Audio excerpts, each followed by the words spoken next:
Buongiorno a tutti. Vogliamo uscire dal tunnel del coronavirus. Se sei guarito, stai bene, non hai avuto gravidanze, dona il tuo plasma alla banca del plasma della Regione Veneto.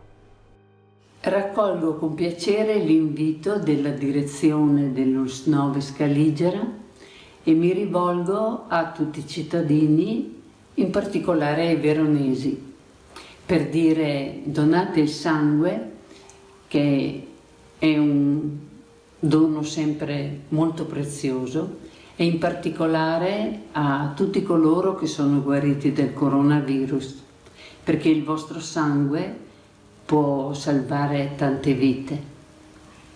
Usciamo dal tunnel del Covid-19 per vedere la luce della vita.